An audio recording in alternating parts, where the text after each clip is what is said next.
కీర్తిశేషులు స్వర్గీయ జయరాములు అతిథి గృహాన్ని పునరుద్ధరించాలని అఖిలపక్ష ఐక్యవేదిక డిమాండ్ చేసింది.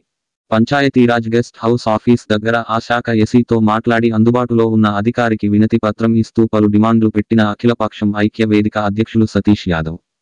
ఈ సందర్భంగా వనపర్తి జిల్లా మాజీ కౌన్సిలర్ ఐక్యవేదిక అధ్యక్షులు సతీష్ యాదవ్ మాట్లాడుతూ, వనపర్తి తాలూకాగా ఉన్నప్పుడు స్వర్గీయ కీర్తిశేషులు జయరాములు స్మారకార్థం నిర్మించిన పంచాయతీరాజ్ అతిథి గృహాన్ని వనపర్తి జిల్లా అయిన తర్వాత ఆఫీసుల కొరతతో కలెక్టర్ నివాస భవనానికి కేటాయించడం జరిగిందని, అప్పటి ప్రజాప్రతినిధులు కలెక్టర్ బంగ్లా కట్టిన తర్వాత మళ్లీ అతి గృహానికి కేటాయించడం జరుగుతుందని చెప్పడంతో ప్రజలు ఓకే చెప్పారని, కానీ కలెక్టర్ ఇక్కడి నుండి ఖాళీ చేసిన వెంటనే అతిథి గృహానికి కేటాయించకుండా పంచాయతీరాజ్ ఎస్సీ ఆఫీసుగా దీన్ని మార్చడం జరిగిందని, ఒక బీసీ ఎమ్మెల్యే పేరు మీద కట్టిన ఈ భవనాన్ని ఆయన పేరు మీదనే ఉంచకుండా కుట్రతో ఆయన పేరును చెరిపివేశారని దీనిపై పలుసార్లు ఐక్యవేదిక ఆక్షేపించిందని తెలిపారు.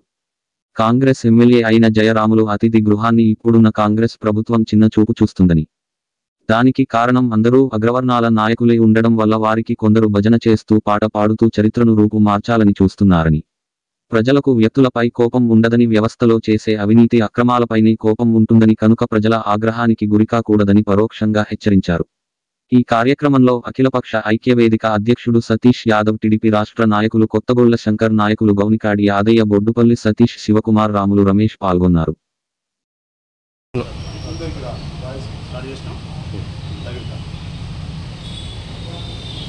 ఈరోజు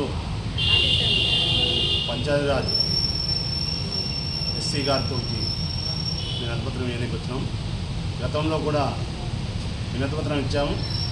స్వర్గీయ జయరాములు గారి పంచాయతీరాజ్ గెస్ట్ హౌస్గా ఉన్న ఈ గెస్ట్ హౌస్ను ఆయన పేరున కట్టారు. తదనంతరం జిల్లా ఏర్పడిన తర్వాత కలెక్టర్ గారి నివాస భవనానికి భవనం లేదని తాత్కాలికంగా ఈ భవనం ఇచ్చారు. ఈ భవనాన్ని కలెక్టర్ గారు వంగా కట్టినాక ఖాళీ చేశారు. ఖాళీ చేసిన వెంటనే మళ్ళీ జయరాము గారి స్మారకార్థం ఆయన గెస్ట్ హౌస్ ఓపెన్ చేయకుండా ఎస్సీ ఆఫీసు ఆక్రమించుకోవడం జరిగింది. దీన్ని చాలా రోజులుగా మేము ఎండగడుతున్నాము. ఎందుకంటే ఒక మాజీ ఎమ్మెల్యే గారు బీసీ, ఆ బీసీ ఎమ్మెల్యే అని చెప్పేసి అన్ని తుడిపేసి ఆయన పేరు మీద స్మారకార్థం కట్టిన ఈ బంగ్లాను ఆయన పేరు తుడిపేసి ఆక్రమించుకోవడం చాలా నేరమని ఒక అధికారులు ఇలా చేయడము తప్పు అని చట్టం చెప్తుంది. మేము కలెక్టర్ గారికి ఇచ్చాము. మళ్ళీ ఎస్సీ గారికి అప్పుడు లేకున్నారు, ఎస్సీ గారు ఉన్న డీఈ గారితో మాట్లాడాము. ఇప్పుడు ఎస్సీ గారితో మాట్లాడాము.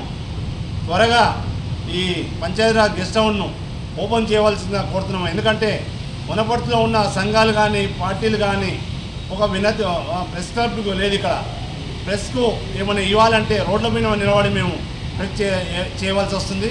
గెస్ట్ హౌస్ ఉంటే గతంలో అన్ని పార్టీలు అన్ని సంఘాలు వచ్చి అన్ని పార్టీలు ఇక్కడ వచ్చి వారి చట్టబద్ధంగా ఏర్పడిన వాక్ స్వాతంత్రాన్ని వాళ్ళు చెప్పుకోవడం జరుగుతుండే. ఇప్పుడు అన్నీ మూసేశారు, అంటే మా గొంతులు నొక్కేశారని అర్థం దీన్ని. కనుక వెంటనే ఇది ఓపెన్ చేస్తే అందరికీ సౌకర్యం ఉంటుంది. ఈరోజు జిల్లా అయింది, జిల్లా ప్రజలకు సౌకర్యార్థంగా ఉన్న గెస్ట్ హౌస్ను ఇలా మూసేయడం తప్పు. అది ఒక ఎమ్మెల్యే, మాజీ ఎమ్మెల్యే, బీసీ ఎమ్మెల్యే అని కుట్రతో మూసేశారు. ఈరోజు అది ఓపెన్ చేయాలి. లేని ఎడగా ఇది ఆఫీస్ ముందు టెంట్ వేసి రిలే నిరాదీక్ష మేము చేస్తున్నాము. త్వరలో ఆయన విగ్రహం ఏర్పాటు చేస్తాము. మీకు చేత కాకపోతే చెప్పండి, మేమే ఓపెన్ చేసి మేమే విగ్రహం పెడతామని హెచ్చరిస్తున్నాము. ఇట్లో వనపర్తి అఖిలపక్ష ఐక్యవేదిక, టీడీపీ, వైఎస్ఆర్సీపీ, తర్వాత మిగతా పార్టీలన్నీ మాకు సంఘీభావం తెలుపుతున్నాయి. వారందరితో మాట్లాడి, ప్రజా సంఘాలతో మాట్లాడి కార్యాచరణ రూపొందిస్తామని మేము చెప్తున్నాం.